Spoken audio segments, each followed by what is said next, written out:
کی زبان سے سنتے ہیں تو اپنا منہ بند کر لیتے ہیں، اشارہ کرتے ہیں کہ پہلے ان کے پاس جاؤ، وہاں پانی لے کر جاتے ہیں تو وہ اشارہ کرتے ہیں کہ پہلے تیسرے کے پاس جاؤ، وہ تیسرے زیادہ محتاج ہیں، ان کے پاس جاتے ہیں تو وہ شہید ہو چکے ہوتے ہیں، تو وہ دیکھ کر واپس دوسرے کے پاس آتے ہیں تو دیکھتے ہیں تو وہ بھی شہید ہو چکے ہیں، اور وہاں سے پہلے صحابی کے پاس تشریف لاتے ہیں تو دیکھتے ہیں کہ وہ بھی جام شہادت نوش فرما چکے ہوتے ہیں۔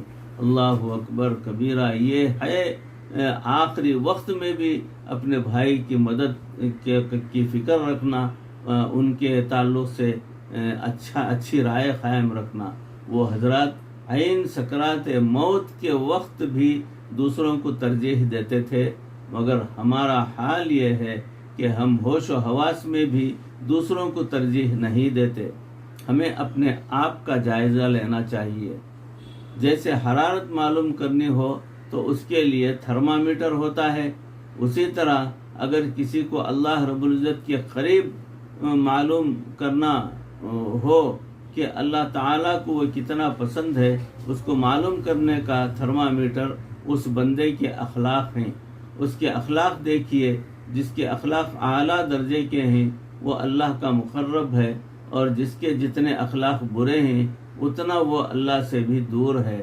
اور اخلاق کا پتہ چلتا ہے ساتھ رہ کر چل پھر کر کہ کتنا تحمل اور بردباری ہے، کتنا قربانی اور خیر خواہی کا جذبہ ہے، پتہ چلتا ہے۔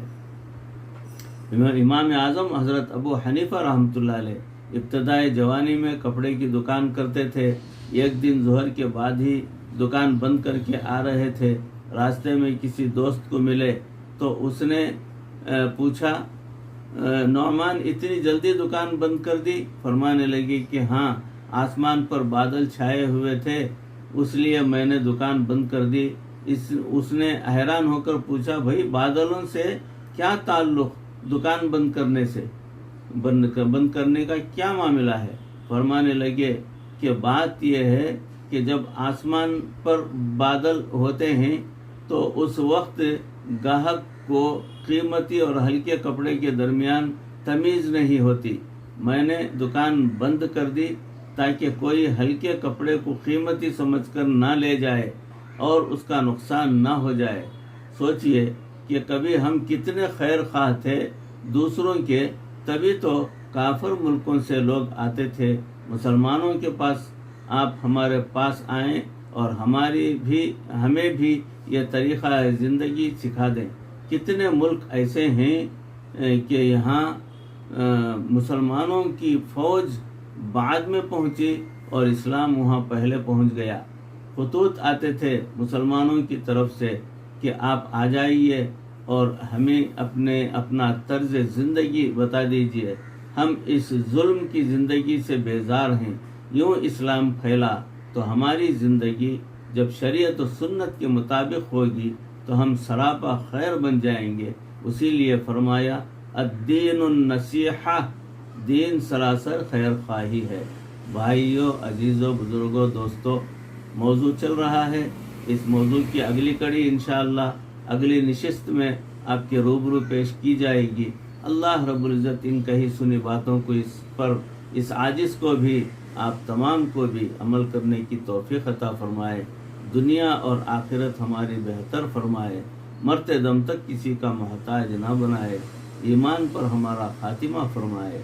وآخر دعوانا ان الحمد للہ رب العالمین۔